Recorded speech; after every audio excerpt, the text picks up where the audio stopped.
Sejam muito bem-vindos a mais um episódio de Dona Onça Podcast. E hoje nós temos uma convidada muito especial. Ela é psicóloga, ela vai contar uma história incrível para vocês. Sejam muito bem-vindas, Tamires Brito. Prazer, obrigada. Obrigada por estar aqui, minha amiga. Obrigada eu pelo convite, essa oportunidade, estou muito feliz.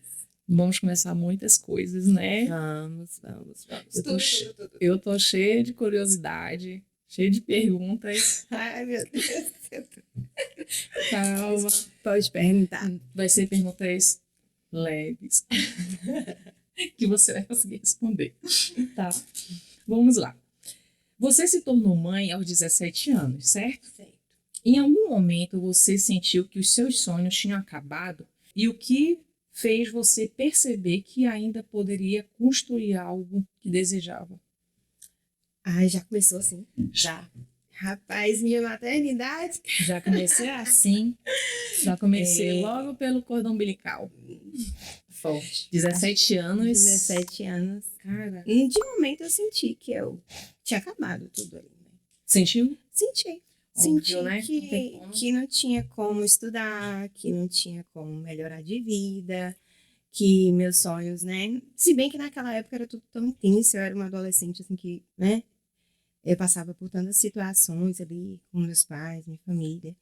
E aí eu não tinha muito, assim, eu sabia que eu tinha que mudar de vida, que eu tinha algo que me esperava, que eu queria, né? Mas eu não... Quando eu soube, tô grávida, eu falei, não. Acabou. Os sonhos foram embora. Acabou, foi. Mas o que fez mudar, assim, falar, não acabou, não. Começou agora.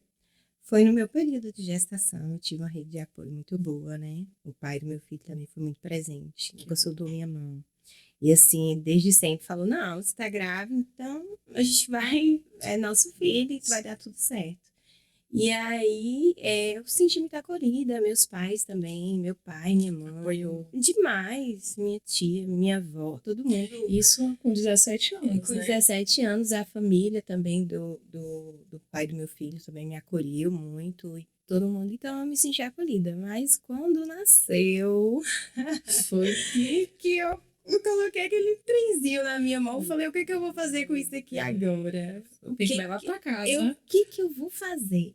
E aí veio, hoje eu entendo, né? Sim. Com a maturidade, com a profissão, que era uma coisa nova para mim e que eu realmente tinha que ficar ali desesperando, porque não sabia o que fazer. Por mais que todo mundo dizia, faça isso, faça isso, faça isso. Mas eu sentia que tinha coisas que só era meu e ele. Eu e ele, sabe? Que eu tinha que descobrir. E aí, quando eu peguei, eu falei, meu Deus, e agora? Mas aí foi tudo, deu tudo certo, né? Eu fiz todas as partes, assim, de mãe, me dediquei 100% à minha maternidade. Isso é ótimo. 100%, amamentei certinho, cuidei dele, estive com ele em todos os momentos, nunca, sabe? E aí eu comecei a estudar também, comecei a faculdade. Eu fazia o ensino médio ainda, depois eu fui logo para a faculdade. E aí fui, deixava ele lá em També, porque eu sou de També, né? Deixava ele em També, subia uma sala todos os dias, descia, chegava meia-noite, pegava ele no quarto do avô, botava na minha cama. E tudo certo. Vencemos juntos. Que bom. Eu e ele. Ele tem quantos anos? 15 aninhos. 15. Como é o nome dele? Luiz Carlos. Luiz Carlos. Meu presente. Que bom. Eu falo que ele veio para salvar minha vida. Por quê? Porque quando ele nasceu, tudo mudou. Eu vi sentido para tudo. Eu busquei melhorar de vida mais ainda. Tenho muita força, muita garra, muita determinação. E eu tenho certeza que isso vem dele. Né? Quando você tinha 17 anos, antes de engravidar, você não pensava em nada disso? Não pensava. Em se formar, estudar, sim, né? Tá no colegial, mas não pensava em fazer faculdade, Nada. Não, assim, eu sabia que eu ia fazer faculdade, mas ainda não sabia o que queria, tava naquela. E assim, só veio dar sentido, é como se minha vida só tivesse começado. Às vezes eu tenho essa sensação que minha vida só começou depois dele. É um amor. Assim, parece que agora a vida começou, depois dos meus 17. Nossa, gente. É. Tudo pra mim. O amor, né? O amor de mãe, ele é incondicional. Eu não sou mãe ainda, mas eu creio que seja um amor. Eu Eu tinha um aluno que ele disse para mim assim, que Eliane, você ama sua mãe, você ama seu pai, você ama seu esposo, mas quando você segurar seu filho pela primeira vez, é um amor incondicional. É incondicional. Não sei se é, mas o que as É o pessoas... amor. Eu sempre comento isso com uma amiga minha, que é o único amor que a gente não quer nada em troca. A gente só quer criar que eles sejam felizes. A gente não liga se eles vão amar a gente não liga se depois eles vão valorizar O que fez, o que não fez. que ele fez, não nada. A gente só quer que eles sejam felizes. A gente dá a nossa felicidade para eles, tudo. É como se é incondicional mesmo. Porque até o deles com a gente, eu acho que o amor do filho para a mãe vai dando tanto ali que vai construindo aquele amor, né? Sim. E é relacionamento, e família, tudo isso. Mas o de mãe, não. O de mãe parece que você só dá. Só dá. E você não quer nada em troca. E quando dá em troca? Como é que o coração de mãe reage? Ai, agora eu tenho essa fase, porque graças a Deus eu não sou mãe coruja, não tô passando pano, mas graças a Deus eu tenho um filho muito abençoado. Isso que eu tô perguntando. Que Ele dá. Ele dá. às vezes dá um amor incondicional, né? Sem nada em troca, mas e quando dá? E quando a gente recebe? Quando a gente recebe, quando o filho dá pra mãe, né? Aí a gente se preenche, né? Né, Kelly? Completa. Completa. Acho que Completa. Tudo que vem agora é só bônus. É como se Deus falasse assim, filha, eu te amo, tô aqui, toma um presente aqui que é prova do meu amor por você e agora só seguir. Tudo que vier é bônus. E mesmo no momento difícil, né, que você descobriu ali com 17 anos, que estava grávida, Deus sustenta. Deus dá tudo o chão, o alicerce. E por quantas vezes eu me perguntava, e agora? E o amanhã? Como é que vai ser? Porque aí vem a questão de uma separação também, né? Todo coisa de ele novinho ali. E por muitas vezes eu ficava pensando, meu Deus, e agora amanhã? E o que será de mim amanhã? E depois de amanhã? E daqui a um mês? E quando ele tiver 3 anos, 4 anos? E quando ele estiver na adolescência? E Deus faz assim, ele vai te ajustando. E Te lapidando. Te dando a sabedoria certinha para cada dia. E sempre te dando muito mais do que você pensa. Cara, você falou é muito forte, porque Deus, ele nos ama de uma maneira tão intensa, tão forte, tão verdadeira, que quando ele dá uma bênção pra gente, a gente fala assim, meu Deus, nós não somos nem merecedores dessa misericórdia que Deus tem sobre nós. Por vários momentos da minha vida, eu já cheguei a pensar e falar, tipo, Deus, mas como eu pensei pequeno. Era isso tudo que o Senhor tinha para mim. Eu sempre, de várias situações, hoje em dia, recentemente, inclusive, para pensando, puxa, o que eu queria era isso, e eu, poxa, não tá dando certo isso, mas o que tinha por trás era tão grande. Era tão maravilhoso. Eu falei, como eu fui pequena com um pai tão grande, né? E nós temos esse defeito, a gente pede o que os nossos olhos imaginam, mas ele faz coisas surreais. Quando nós pedimos algo para Deus, ele te dá muito além do que você pede, porque ele sempre te dá o melhor. Ele é que sabe o melhor. Ele que sabe. Às vezes a gente pede uma coisa, Senhor, eu quero só isso aqui, isso aqui. Deus vai lá, isso eu vou te dar isso, você quer ir mais um pouco, mais um pouco, mais um pouco. E muitas das vezes essa bênção, elas são derramadas de geração em geração. Verdade. De tão grande que a bênção é. Que começa com a gente, que a gente vai deixando. Justamente. O aprendizado que você teve com a sua experiência de gravidez ao longo desse tempo todo, seu filho hoje te recompensa, ele te devolve tudo aquilo que você deu sem pedir nada em troca. Você acha que você não está criando um bom homem, um bom filho, um bom futuro pai, um bom futuro esposo? Ser mãe de menino. Ser mãe de menino eu acho que deve ser lindo, né? Pro meu sonho. Mas ser mãe de menino faz a gente ter essa responsabilidade, viu? De que homem que você tá deixando aí. Justamente. Eu tenho vontade de ter uma menina também, mas é o que Deus É mandar. o que Deus mandar. Eu já sei só, pai, se eu mandar, tá mandado, porque eu sei que o senhor sabe melhor que eu. Eu quero uma menina, mas se eu mandar um menino, tá bom também. Ou Tá gêmeos. bom. Não, Um gêmeos. menino e uma menina. Não, gêmeos não. Aí, por favor. Eu tenho 2 pares de irmãos gêmeos, só pra você ter noção. Ainda bem que você não tem Não, trabalho. ainda não. Ainda não. Mas muita gente tem sonho, né? Eu, quando era mais jovem, né? Eu dizia que eu queria ser mãe de gêmeos. Né? Mas aí, depois de um tempo, eu falei, não, tá bom. Mandar um Você não enter. sabe, né? Vamos ver. Não sei. Minha família tem uma tia que teve gêmeos, né? Já tem a então, genética. Já. Então, é o que vi. Se vir um, se vir dois, amém, né? É. Vamos lá, minha amiga. Olha, é cada história de superação com filho, com gestação, com gravidez, né? Cada experiência que a gente passa. Que só mãe sabe. Uma coisa também que, na minha gravidez, uma coisa que eu tive muita dificuldade foi lidar com os olhares da sociedade.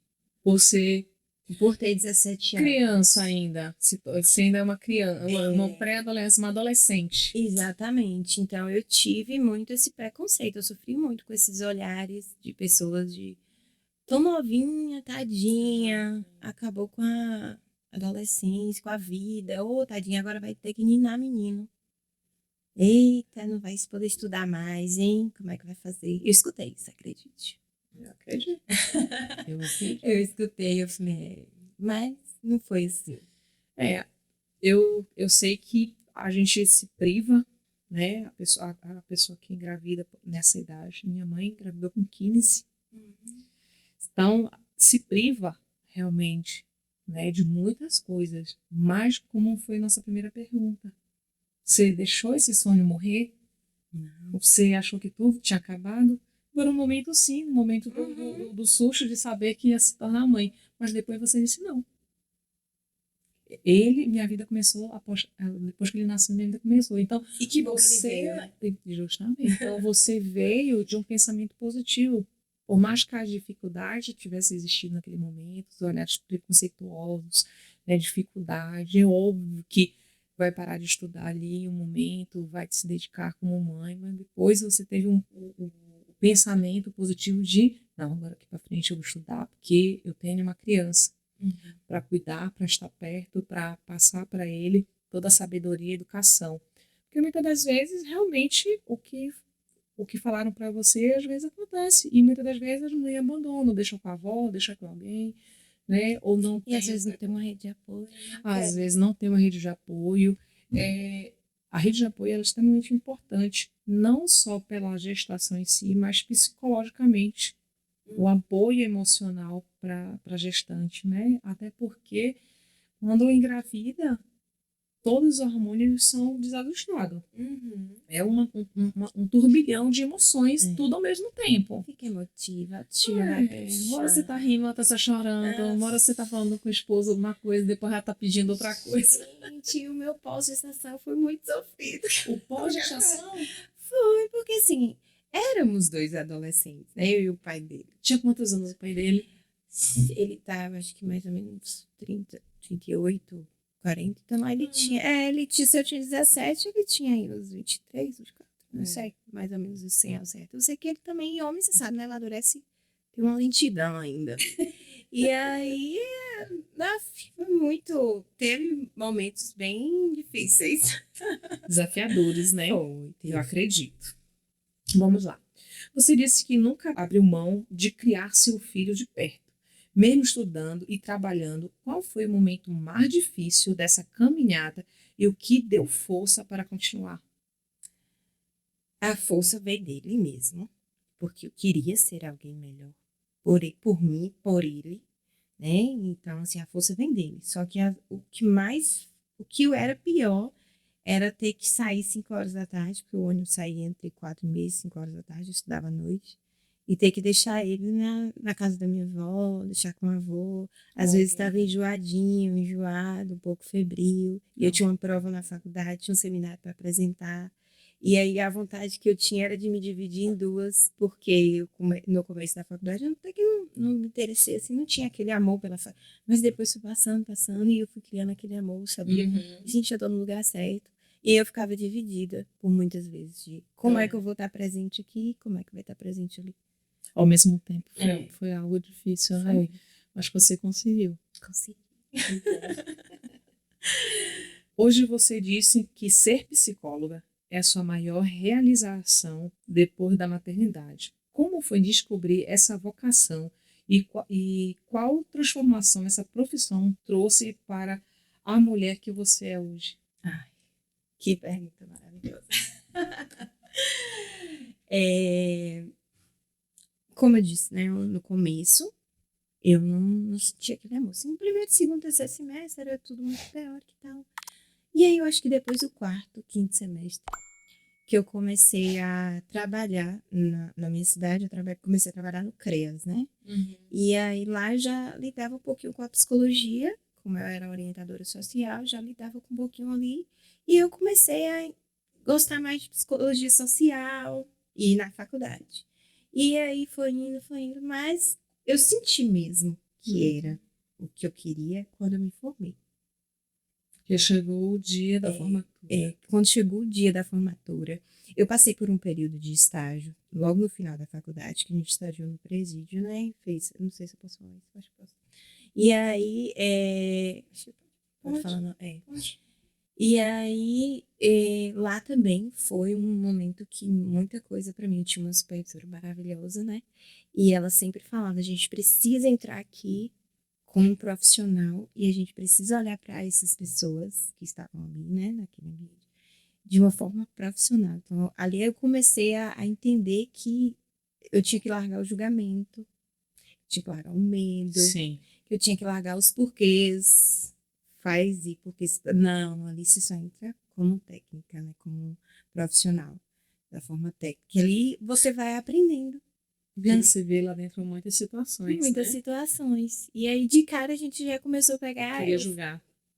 E aí você começa a aprender. E quando eu me formei, eu já comecei também a trabalhar rápido, né? Eu logo entrei nas políticas públicas, então eu comecei a lidar muito com pessoas muito vulneráveis, CRAS, CREAS, unidade de acolhimento. Então, meus primeiros anos de experiência na psicologia foi com pessoas vulneráveis, muito vulneráveis, de tipo, chegar em casa e abrir minha geladeira e não conseguir comer, porque eu achava que por que eu tô tendo que comer? E aquele menino tá indo pro cais, por que eu não tenho que comer? E aí eu me via, sabe, foi os primeiros anos ali, eu falei, não, e o que por que eu tô aqui? Pra que eu me formei? Como é que eu vou cuidar dessas pessoas tão vulneráveis assim? Qual é o meu papel aqui? Aí eu comecei a entender qual era o meu papel, comecei a fazer a diferença, comecei a escutar, comecei a entender essas crianças, esses adolescentes. E aí começou a mudar. E aí eu trabalhei também um pouquinho no CREAS, aí eu tive contato direto com mulheres, né, em violação de direitos. Violação? Mulheres que tinham sido, né, agredidas, violentadas, e aí, de extrema vulnerabilidade. E aí, foi uma experiência também muito incrível. Me conta um pouquinho. Ai, eu não sei se O que você pode contar. o que posso contar. Por exemplo, atender uma mulher no CREAS e ela dizer, ele faz isso e isso comigo. Aí a gente encontrar ali na sessão várias maneiras dela conseguir sair. Mas ela não pode sair porque ela não tem emprego. Ela não tem. Ela é obrigada a ficar. Porque ou ela fica para dar comida aos meninos ou. Entendeu? E era aí todo um contexto trabalhado e aí existe uma dependência emocional também por trás. Sim. A maioria das vezes. Exatamente, na verdade, né? E aí a gente pensa, então tá, a gente tira essa mulher desse contexto aqui, né? Vamos proteger ela, porque é nosso papel, vamos proteger ela. E aí para tirar ela de perto desse agressor, enfim. E ela dizer, mas a questão é que não sei o quê, mas eu gosto dele, ele é o pai dos meus filhos. E fica e volta. É. E como fica o teu trabalho nesse momento que você tenta dar o maior apoio, orientação, e ainda assim essa pessoa, porque eu acho que também é uma construção, né? E outra coisa também, é uma das maiores dificuldades na profissão, né? Principalmente que não vai de cara. Porque assim, você quer fazer, você quer ajudar, né? Você usa de todas as maneiras ali, de todos os recursos que você tem para tirar aquela pessoa daquela situação. Mas tem coisas que Não tem como. não tem como. E você consegue ir para casa tranquila e dizer assim, eu fiz o meu melhor? Não. Não? Eu vou para casa, eu reflito, talvez não me cause tanto impacto na minha vida pessoal hoje, Sim. né? Porque a prática vai fazendo, não a gente se tornar fria, mas entendendo que a gente também só pode ir até onde a nossa mão, Sim. até onde nosso conhecimento. Uhum. Então, entender que eu tenho que fazer tudo que eu posso, mas tem um limite. Mas por diversas vezes eu já fui para casa muito frustrada, muito chorosa, muito. Por quê? Tentando querendo abrir a cabeça e colocar ali, né, que você não merece passar por isso. A gente está aqui para te ajudar, a gente está aqui para te dar Tem outros recursos, tem outros caminhos. Mas não. Eu acho que elas não conseguem ver porque elas não andaram pelos outros caminhos, então elas não têm como ver. Elas só estão naquele caminho o tempo todo. Outro desafio também que eu, na profissão tive foi quando eu comecei a trabalhar no hospital. Eu trabalhei por 2 anos em um hospital e foi uma experiência que eu sei que foi necessária para mim, quanto profissional, porque eu cresci lá dentro, foi uma experiência nova, né? Mas assim, é uma área que eu já não iria, eu não voltaria. Porque pensa na sensação, ainda era mais do que dentro das políticas públicas, né? Dentro da Secretaria de Assistência Social, era dentro do hospital. Porque era a sensação de impotência lá dentro. É maior. Era muito grande. Era muito grande. Porque quando o paciente chegava, ele já chegava, né? Já em sofrimento ali. E aí já chegou assim, situações de conversar, atender o paciente, né? Ser solicitada no setor, atender o paciente. E depois a gente perdeu o paciente e eu penso, puxa, eu fui a última pessoa para ele conversar. Nossa! Entendeu? Sério? É sério. Eu fui a última pessoa que ele conversou. Nossa! E aí, ele tive um paciente que aconteceu isso. Eu fui a última pessoa que ela começou, que ela falou. E o que foi que ela falou pra você? Curiosa, né? Não. Sigilos. Curiosa. Depois que a gente desligar. Nos bastidores se me conta. Era uma paciente muito tranquila. Ela tinha um filho muito amado, um esposo também muito amado. E a gente perdeu ela, né? Questões de saúde. E aí foi. Que pena. Como no momento que ela estava, não tinha ali ninguém da família. Aí eu fui, solicitei, porque ela estava um pouco ali chorosa e tal. Eu fui, conversei com ela, dei um abraço, conversamos. Aí depois eu saí do setor e aí veio todo o processo. Aí com os dias a gente perdeu. Lamento. Mas o seu trabalho foi feito. Foi feito. O seu trabalho foi feito. Eu tenho certeza que tu levou essa mensagem no coração. 2 anos que eu fiquei ali. Eu falei, gente, que trabalho, viu? Eu tenho. Não, quem trabalha em hospital, a equipe toda, médicos, enfermeiros, técnicos, tem meu total respeito. Todo mundo. Porque é um ambiente Eu conheço muitos amigos médicos, muitos amigos enfermeiros, enfermeira.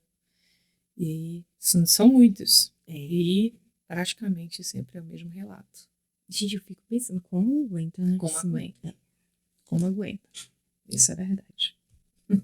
Uma aguinha, né? Vamos lá. Você comentou que muita coisa mudou depois do seu último relacionamento e que depois dos 30 anos entrou em uma nova fase. O que essa fase te ensinou como amor próprio, relacionamento e sobre não aceitar mais o que antes aceitava? Eu tô navegando, né? Você tá vendo aí, né? Tá. Depois dos 30, eu sempre escutei que depois, eu tô com 32 hoje, eu sempre escutei, depois dos 30 tudo muda, tudo muda. E nada, eu parei com 17 anos, que vai mudar o quê? Não tenho mais que crescer, não. Eu vou crescer mais pra onde? Eu vou amadurecer, vou amadurecer, do tanto que eu já tô madura. Não tem mais o que evoluir daqui, não, como pessoa. Eu me achava, né? Uhum. Mas não, depois dos 30, eu falo que tudo que a pessoa puder fazer hoje, assim, de tomar decisões mesmo, pode fazer depois dos 30, se tiver tempo, porque é uma chave que vira na gente. Eu não sei também se é depois dos 30, né? Talvez foi a minha que aconteceu depois dos 30. Tô generalizando. Mas depois dos 30, sabe aquela sensação de que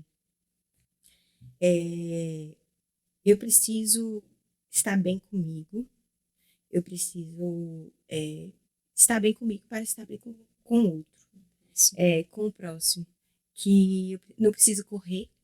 É engraçado que depois dos 30 deveria ter uma sensação de que a gente precisa correr ali. Não, eu acho que eu desacelerei, que eu entendi que existe tempo para tudo, que tá tudo acontecendo conforme tem que acontecer, que a gente colhe o que a gente planta, né? Que a gente precisa ter paciência, que a gente não precisa ficar aí acelerado. Como mulher, eu acho que eu tô na minha melhor fase. Na minha melhor fase, de olhar mesmo e falar, eu não tenho o que mudar. Não, tudo bem, tô ótima. Sabe? E se fosse fazer algum ajuste, eu já faria de alguma coisa aqui, mas, sabe, assim, na saúde, me cuidando. Eu tô triste, eu vou correr. Certíssima. Não, eu tô triste, eu vou correr. Eu tô nervosa, eu vou malhar. Eu tô feliz, eu vou malhar. Eu tô muito feliz, eu vou correr. Eu acho que eu tenho mesmo pensado. É sério, eu tenho muito. Tudo eu vou fazer e eu sempre volto menos triste. E se eu tô feliz e fui malhar, eu volto muito mais feliz. É isso mesmo. Mas assim, me cuidando, me colocando em primeiro lugar Legal. sempre, sabe? Não tolero mais o que eu não quero. Eu não quero. Você consegue dizer não com facilidade? Consigo dizer não com facilidade. Se eu quero, eu vou. Se eu não quero, eu não vou. Não precisa explicar o não. Não. Mas essa qualidade eu sempre tive.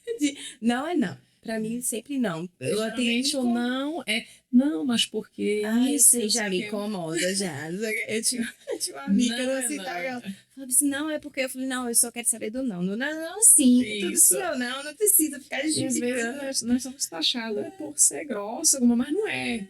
É sinceridade. Sinceridade. Né? Sinceridade não é falar tudo que pensa, claro, né? Senão a gente tava preso, né? Isso. Mas é você ser muito óbvio, ser muito claro, tanto para não desperdiçar o tempo do outro, quanto o seu tempo, né? Que também é pessoas assim como deles. Exatamente. Então, não é não. Você consegue dizer não tranquilamente. Com facilidade. Uma coisa também que esses 2 últimos anos aí vem, assim, eu não absorvo, eu não pego o que não é meu. Ótimo. Sabe? Maravilhoso. Eu não pego o que é meu. Se você disser isso aqui de mim, mas eu sei quem eu sou, eu só vou pegar se eu quiser. Eu não pego. Se não for meu, eu só fico com o que é bom pra mim. O que não for, fala o que você quiser de mim, pensa o que você quiser. Sabe? Eu sei quem eu sou e tá aí. Os meus me importam pra mim, sabe? Os meus, o que a minha família, meus amigos pensam de mim, meu filho pensa de mim. Isso sim. Lógico, eu gosto de escutar. O próximo, né? Que tá bem próximo de nós. O que faz diferença na sua vida de fato. De fato. O resto. Tem uma frase de Joel J que ele postou assim, ele diz assim, quando eu tinha 20 anos, eu ficava preocupado, todo mundo pensava de mim. O que ia falar, o que não ia falar, será que estão falando de mim? Será que eu estou fazendo uma coisa errada?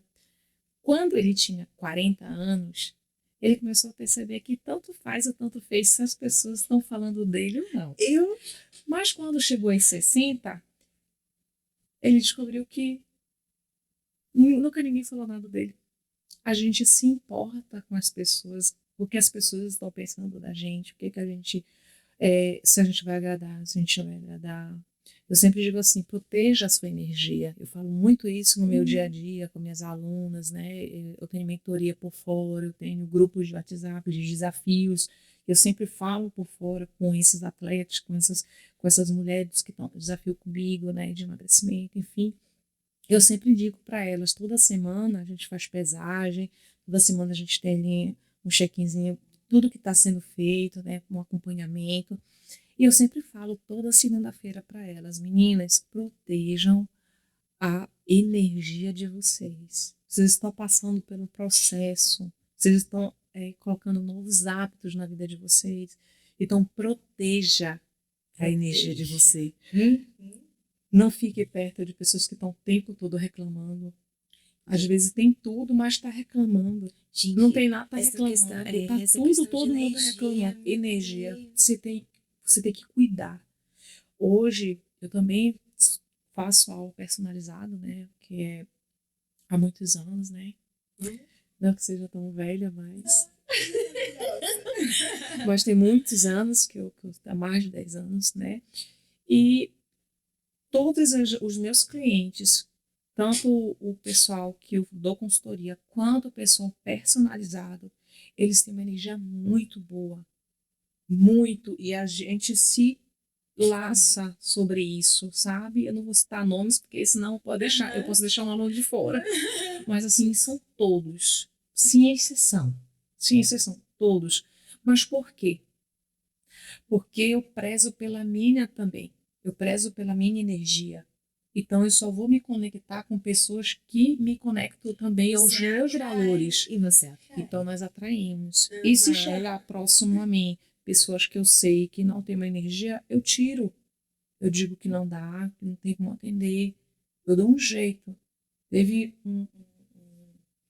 uma pessoa que me indicou, uma pessoa muito famosa aqui em Conquista, só que ela disse assim, ó, Keliane, essa pessoa, Deu energia ruim. ela gosta um pouco de falar mal das pessoas.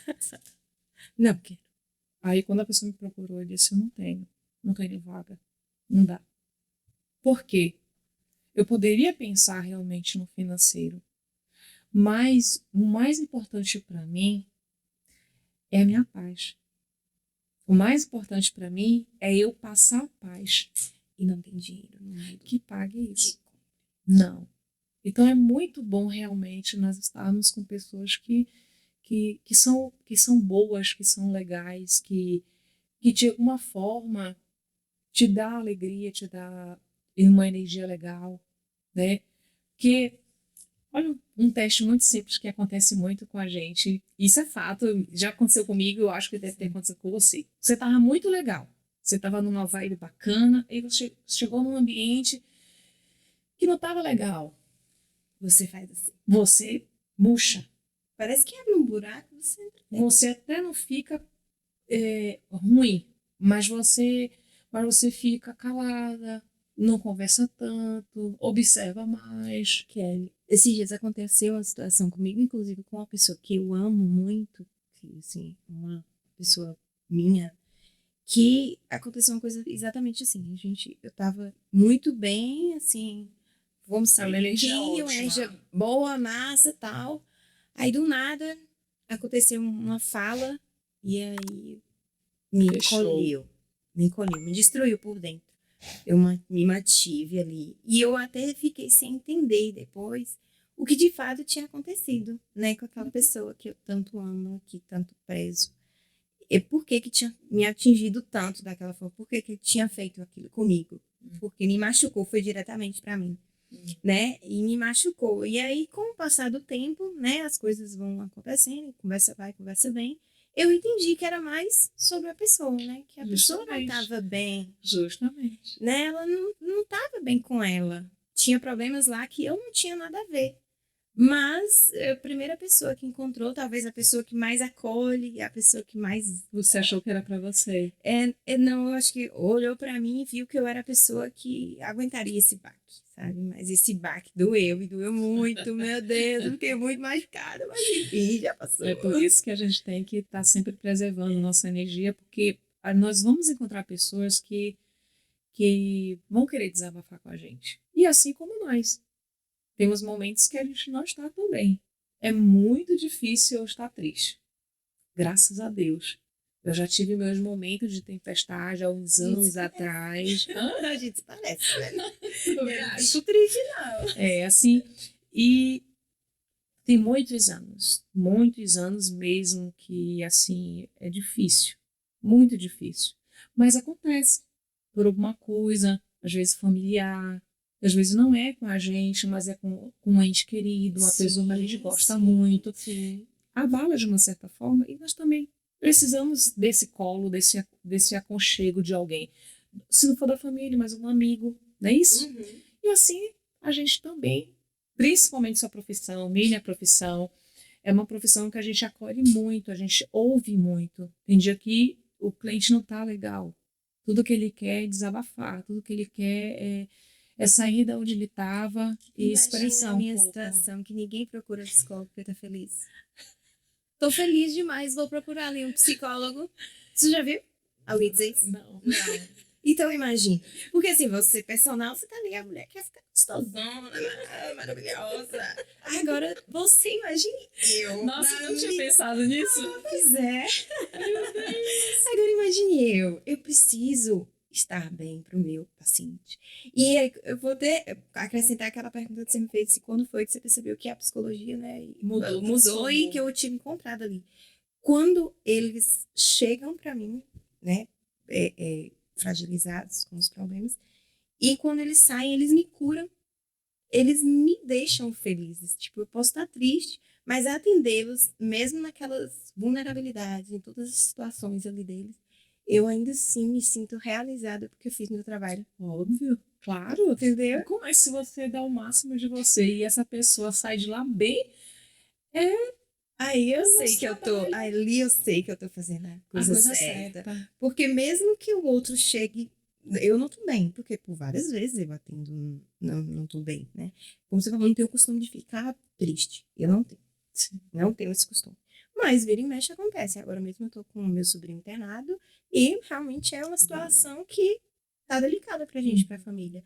Mas eu sigo ali e quando o paciente chega, mesmo assim ele consegue sair, eu consigo sair. Ai, que bom que eu tô aqui. Que bom, é bom. Essa sensação de dever cumprido, de fato, de dar o nosso máximo, é muito bom. Isso é maravilhoso. E eu teve essa questão que você falou que quando chegou aos 60, ele descobriu que não falava, ninguém falava dele. Eu também tenho muito isso comigo, assim. Eu tenho um colega que acha que eu sou inocente. Não é que eu não sou, eu sou inocente. Eu não sou inocente. Mas como eu não ligo pra muita coisa, eu sempre acho que o outro também não tá ligando pra mim. Porque eu não tô ligando pro outro. Justamente. Eu não tenho essa de que todo mundo falando de mim, que todo mundo tem inveja de mim, que todo mundo quer o que. Gente, eu não tenho nada. Porque eu acho que o outro pra mim é tão. Eu acredito também que o outro. Ela falou, amiga, mas as coisas não são assim. Às vezes eu te acho um pouco inocente. Eu falei, não sou inocente, não. Eu só não É que você não vê maldade, é isso que você não consegue ver maldade. É porque eu não tenho eu não perco meu tempo focando. E isso não foi que eu aprendi. Eu acho que minha família, né, tive minha criação, assim. Eu não perco meu tempo olhando a grama do vizinho. Você tem que regar a sua. Eu não perco meu tempo, eu falo isso. Quem me conhece aí, que vai assistir, vai saber. Eu não perco meu tempo olhando a grama do vizinho. Porque a minha, eu sei que a minha é minha e que ela veio e ela tá sendo bem cuidada e ela, sabe, é o que eu mereço. É isso mesmo. E é isso. Eita, eita, eita. Vou deixar essa última aqui pro final. Você falou do relacionamento dos 30 e dos 30 e do amor próprio, do seu relacionamento, né? Do amor próprio. Foi isso mesmo. O último relacionamento, ele me trouxe muito isso, né? Porque foi um relacionamento que eu fiquei muito focado no outro, né? De cuidar do outro, de entender o outro. E foi me esquecendo. Eu não culpo o outro, né? Por isso. Eu que me foi uma falha sua. Eu que me coloquei nesse lugar. Eu acho que nem falha, né? Eu acho que a gente vai, como eu posso dizer assim, meio que se vitimizando e deixando, cuidando do próximo e deixando a gente cada vez mais ali. E teve uma vez que eu fui fazer, psicólogos fazem terapia, viu, gente? Acredito. E eu tava conversando com minha psicóloga e ela falou assim pra mim, você já reparou que a profissão tá te permanecendo nesse relacionamento enquanto ele deveria, como a profissão te dá conhecimento sobre algumas coisas, deveria estar meio que te distanciando. Aí eu parei pra pensar, falei, porque tudo eu justificava o comportamento do outro. Para mim, Você ser analisava. porque eu analisava, porque minha especialização é análise do comportamento. Então, eu analisava, justificava e permanecia. E eu tinha que analisar, justificar e entender. Ei, é seu esse problema, não é meu. Mas eu fiquei nesse ciclo e eu me peguei como assim uma psicóloga, né, assim, que eu me considero uma boa profissional, tá nessa situação, passando por isso. Como assim? Tá errado isso aqui. Tem alguma coisa desconectada. E aí que entrou o amor próprio. Aí entrou, falei, realmente, eu preciso me priorizar. Sempre. Sempre. Nunca nós vamos ajudar o próximo, seja ele filho, mãe, esposa, amigos, se a gente não se cuidar. Geralmente eu digo muito assim que eu sou muito disciplinada. Quem me conhece sabe, eu sou muito, às vezes eu paro assim, penso, eu disse, meu Deus, às vezes eu me cobro demais, no nível assim que eu falo, dava para descansar um pouco mais. Eu falo, não dá. Não pegue leve com você dá conta, sabe? Sim. Mas eu entendi Pegue que leve. isso. Não, eu entendi que eu preciso cuidar da minha mente, do meu corpo, ter uma vida saudável, porque eu preciso cuidar das pessoas. Imagina, eu vou te atender. Você é minha cliente, eu vou te atender. Eu chego lá, cansada, desmotivada, me arrastando, com o telefone na mão aqui. Tô acabada. Como eu vou cuidar de vocês se eu não tô cuidando nem de mim? Não tô dizendo que o profissional ele tem que estar aquela coisa, mas ele tem que estar cuidando da saúde dele o tempo todo. E eu não olho somente para isso. Eu não olho somente para a questão profissional, que nós temos que estar o tempo todo evoluindo, trabalhando, cuidando. Mas eu também olho na minha vida pessoal. Sim. Eu preciso exigir de mim. Eu leio bastante, eu leio muito, eu leio todos os dias. Querendo tu ler para quê? Para ficar com a minha mente o tempo todo aberta, para eu ter cada vez mais clareza. Um livro desse foram anos de estudos, foram anos pessoas fazendo estudos, fazendo testes, fazendo tudo, e te entrega em 400 páginas. Aproveitar. Ler te transforma. Ler abre portas que eu nunca imaginei que pudesse abrir. O conhecimento. Só que é algo que ninguém tira de você. Justamente. Só que aí as pessoas, o que acontece? Umas vezes fala para mim assim, Keliane, você tá muito isso, você tá muito aquilo. Tem gente que brinca comigo com a minha alimentação. Quando eu posto alguma coisa assim saudável, não sei o quê, a pessoa fala que estamos no final de semana, menina, vai comer uma pizza, vai com não sei o quê. Você acha que eu não sou? Vocês estão por fora. Entendeu? Sofro bastante. Assim, sofro não, porque eu não absolvo. Como você falou, eu não absolvo, porque eu sei o que eu quero. Eu sei qual é a minha meta, eu sei qual é o meu foco. Então, assim, às vezes eu paro e falo assim, poxa, às vezes eu, tipo hoje. Hoje eu acordei 4 e pouco. Eu falei, posso dormir mais um pouco, posso descansar. Aí eu lembrei, eu preciso organizar algumas coisas antes de gravar. Então eu priorizo realmente. E eu tinha dormido uma quantidade boa de sono. Aí às 7 eu já estava no limite, estava ótimo para mim. Então eu me considero muito disciplinada nesse ponto, não só pela minha profissão, mas é como você falou, esse amor próprio você precisa construir. Você precisa entender que é você. Tem momentos que você precisa ser egoísta com você. Eu falo muito isso. Você tem momentos que a gente precisa ser egoísta. E essa é a palavra. E tá tudo certo. Se priorizar. Se priorizar. Mas não sei o que. Não, no momento não dá. Eu preciso fazer uns exames aqui para ver como é que tá. Bora sair para não dá agora. Daqui uns 15 dias, quem sabe. Bora. Não. Quer fazer alguma coisa depois do meu treino, depois do meu cardio. É muito engraçado isso, né? Que eu tenho hoje. Mas eu não deixo isso direto. Eu tenho minhas pausas, você entendeu?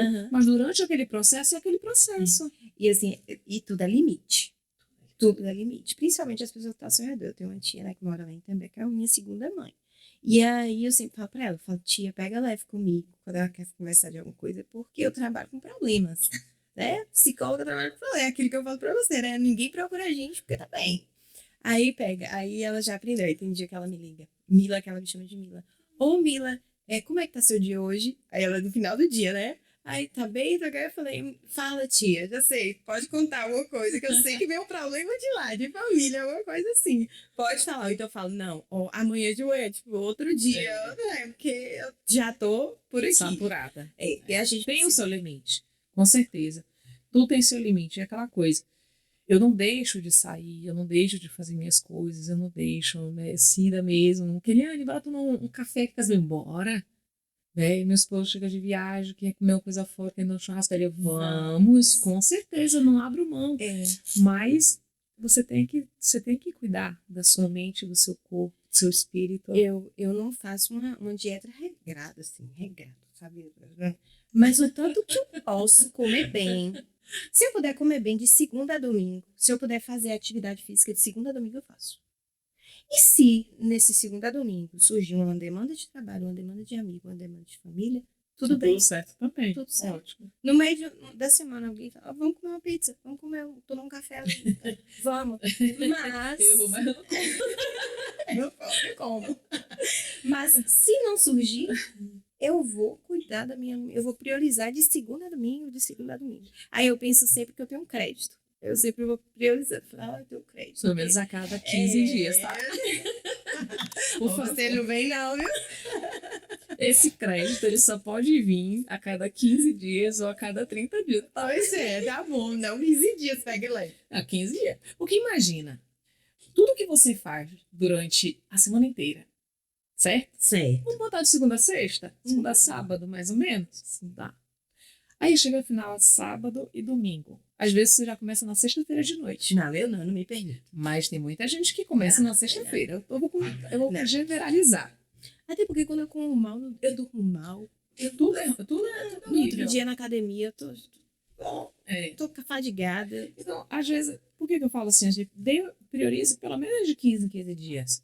Por quê? Você passou ali 5 dias, né? Não você, mas de modo geral. Você passou 5 dias ali treinando. Aí você fala assim, eu passei a semana treinando. Eu posso comer aqui uma pizza, um hambúrguer, uma batata frita. Eu posso comer. Eu mereço. Eu mereço. Toma todas, bebe todas. Pra quem bebe, né? Eu não bebo, mas pra quem bebe, tome todas. E aí, o que acontece?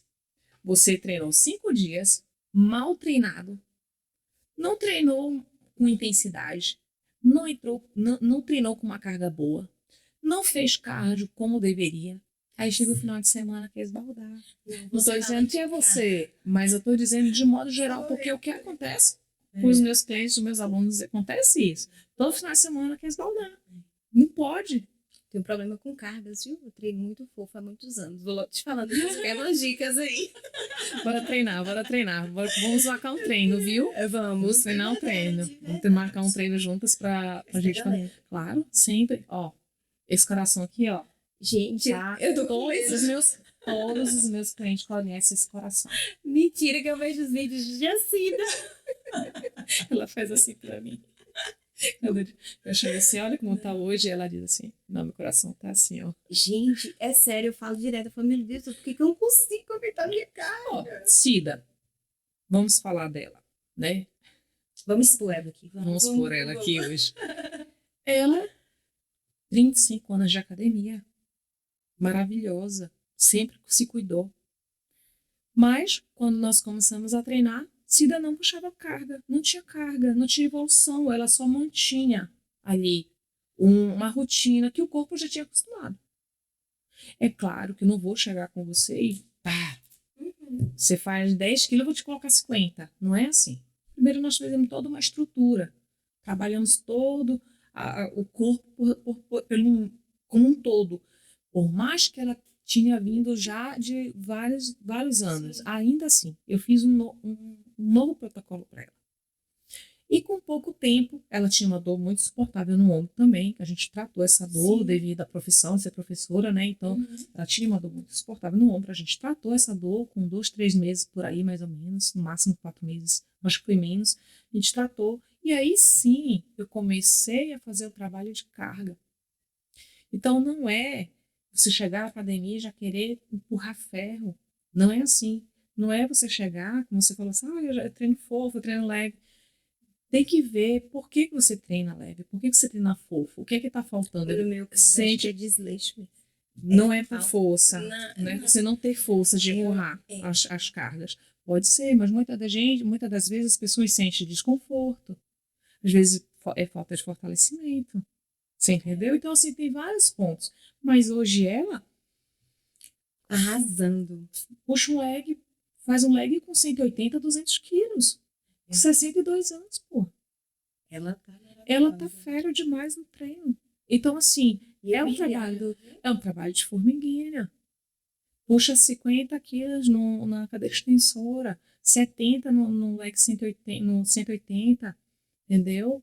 E Agora eu quero. Tem aparelhos que a gente tem mais dificuldade, não tem? Por Tem. exemplo, tem aparelhos que eu pego muita carga, tem aparelho que eu não consigo pegar muita. a biomecânica do teu corpo vai depender muito do ângulo Outra que você coisa tá. também, eu gosto mais de malhar Superior? superior. É ótimo. E aí, já tô assim, até um pouquinho definidinha. Já botei esses dias no meu Instagram. Um ombrinho bem delicadinho. Botei esses dias no meu Instagram, que daqui a pouco eu perder meu traço mais importante, a humildade. Porque eu já tô começando a ficar marcadinha. Mas eu gosto mais e, assim, eu consigo ver minha evolução. Agora, eu parei. O tal do leg mesmo. Se deixar, pai, 40. Ai, não, 40 não. Tá, mas depois a gente fala, né? Depois você me xinga. Você Tá. acha que é? Posso falar. E é assim ao vivo, né, gente? Vamos lá.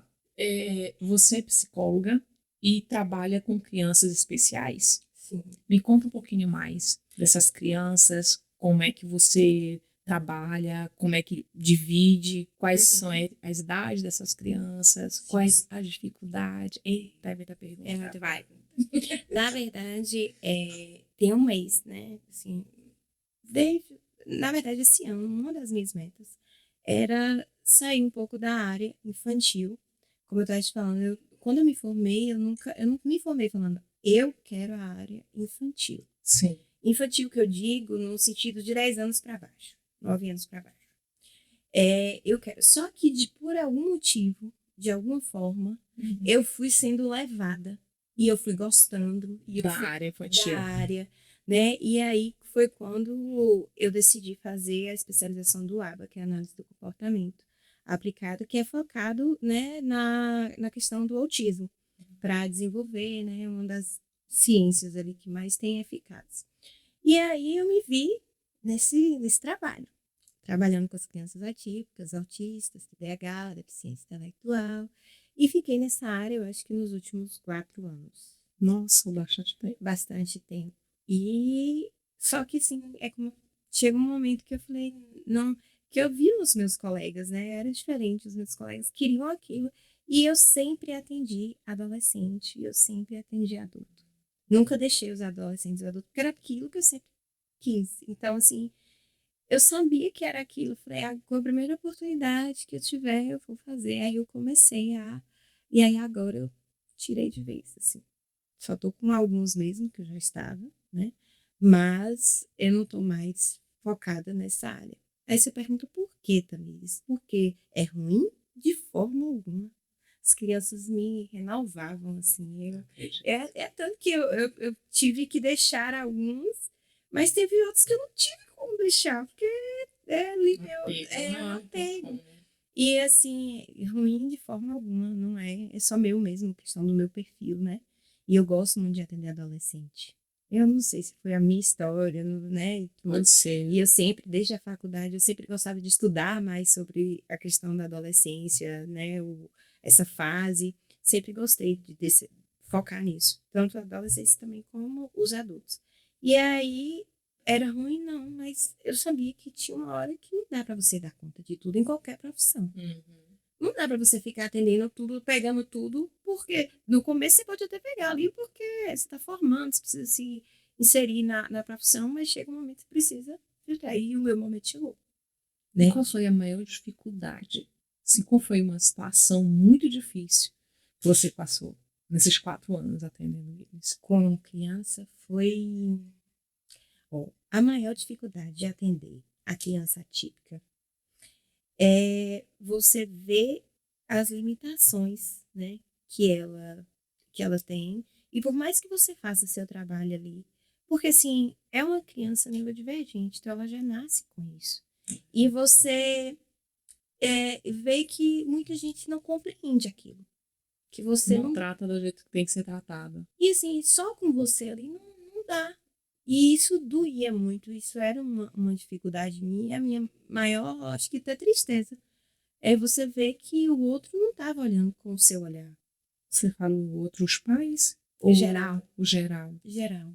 Geral. Porque quando chega para você, é porque esse tabu dos pais já quebraram. Porque muitas das vezes, os pais não querem acreditar. Mas Não querem buscar para ter um diagnóstico. Muitas das vezes acontece que não querem, eles fecham os olhos para isso.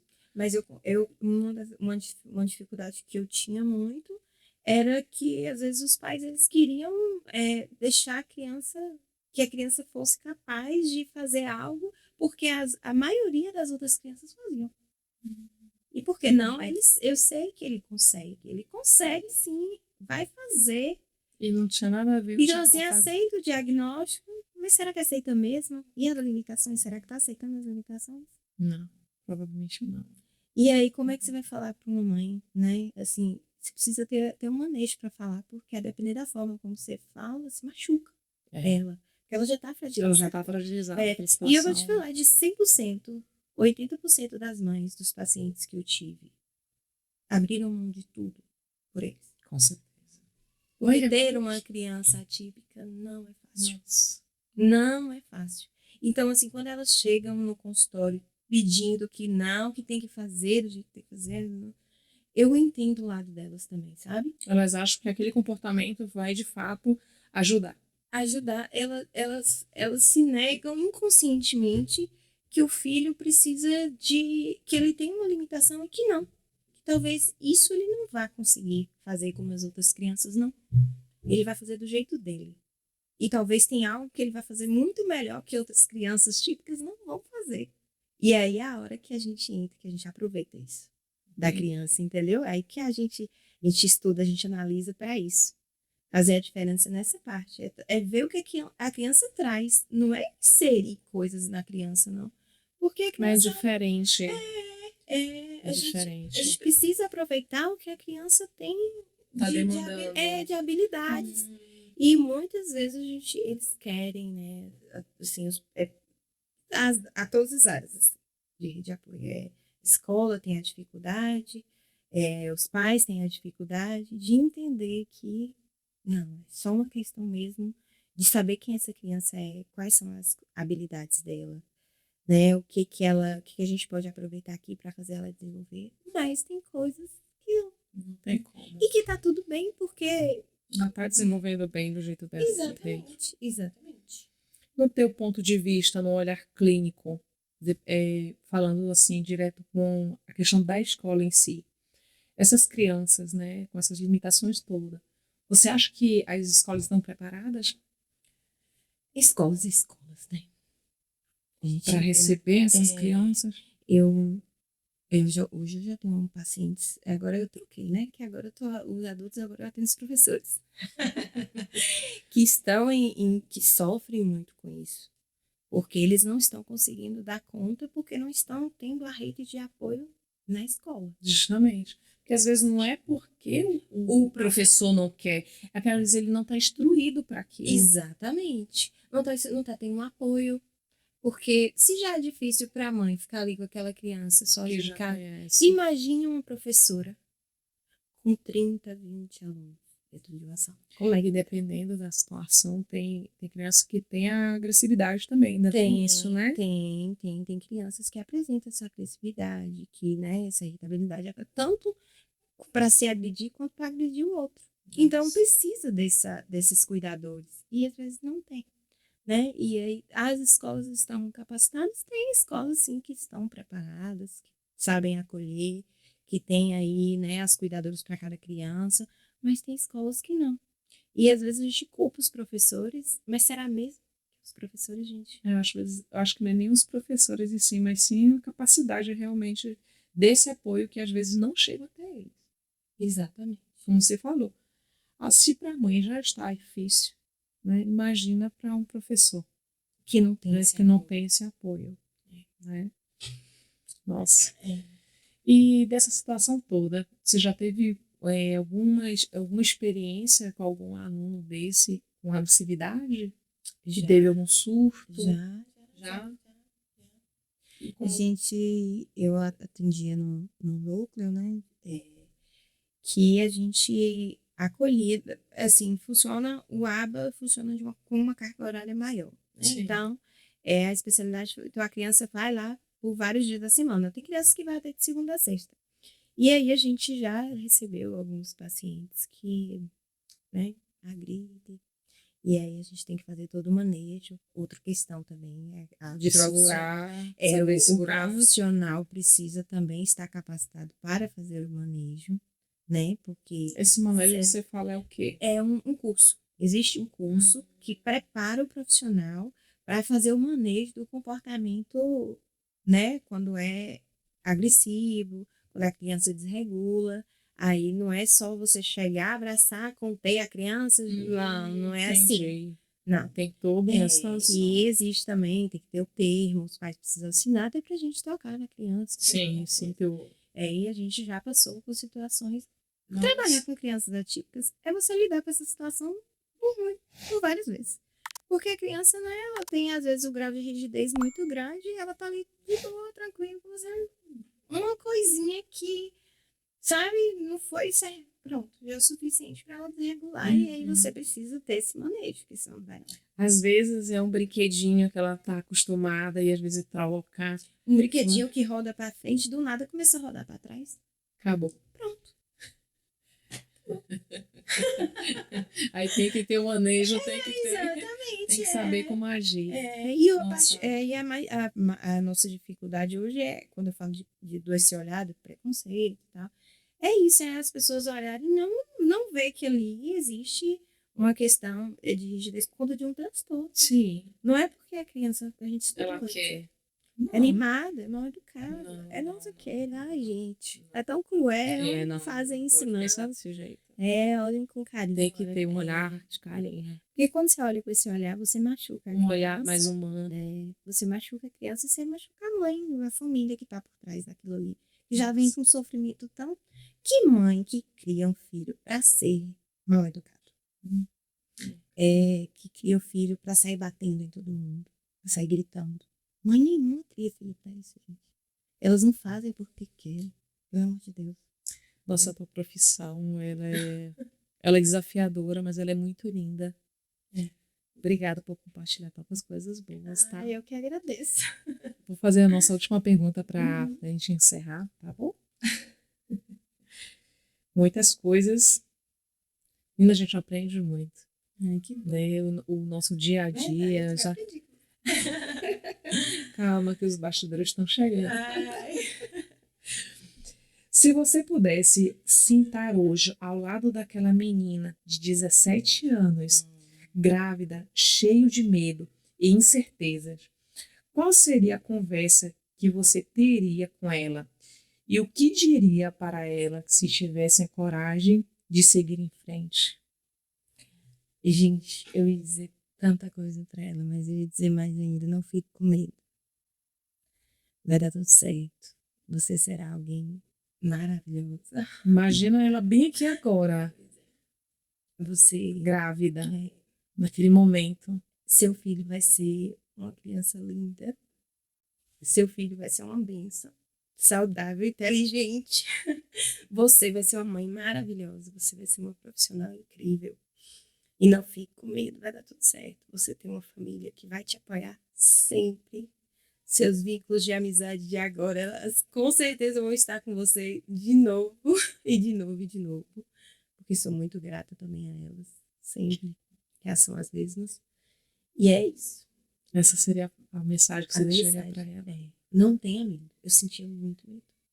não tenha medo. É isso. Amiga. Meu amor, obrigada, viu? Obrigada. Você me passou muito conhecimento. Obrigada mesmo por estar aqui hoje, compartilhando a sua Maravilhosa, história. No fundo do meu coração, fiquei muito feliz de você ter vindo. Ai, eu que agradeço muito, foi ótimo. Me senti muito em casa. Ai, que bom. Obrigada, né, por me permitir falar de mim assim tão abertamente, com toda sinceridade. Eu que fico muito feliz de você ter se exposto, falar da sua vida, falar da sua infância, da sua adolescência, de momentos tão difíceis. Não é fácil, não é todo mundo que consegue passar tudo isso, né? Mas pode ter certeza que muitas pessoas, eu creio que vai chegar para muitas pessoas que essa coragem, essa força, essa determinação, mesmo lá na adolescência, grávida, você não perdeu esse medo, você não perdeu a coragem, mesmo com medo você enfrentou. Eu sei que muita gente também vai ouvir tua história e também vai se espelhar em você. E assim eu espero. Que mesmo estando com outras dificuldades, mesmo que não seja grávida, mas que esteja em outro pensamento, em outra situação, mas que esteja com medo de tomar qualquer atitude, eu sei que a coragem vai guiá-los. Obrigada. Adorei. Deixa pra gente o teu Instagram, para as Sim, pessoas te encontrarem, sim. como é que eles te acham. Eu não tenho Instagram profissional, eu tenho um pessoal lá, mas podem me seguir, Tamires Brito, tá lá. E é isso. Mandem mensagem, sigam ela, né? Gente, queria também fazer um agradecimento muito especial, muito mesmo. Eu sempre falo em todos os episódios, mas sempre eu falo com um coração muito grato. Esse episódio não poderia estar acontecendo, não poderia ser gravado sem o nosso amigo Jaime Vexol. Em pleno sabadão, ele está aqui, agarrou esse projeto, né, essa parceria. Então, eu sou muito grata. Obrigada, Jaime, por mais um episódio aqui com a gente. E é isso, gente. Eu sou a Dona Onça e até o próximo episódio.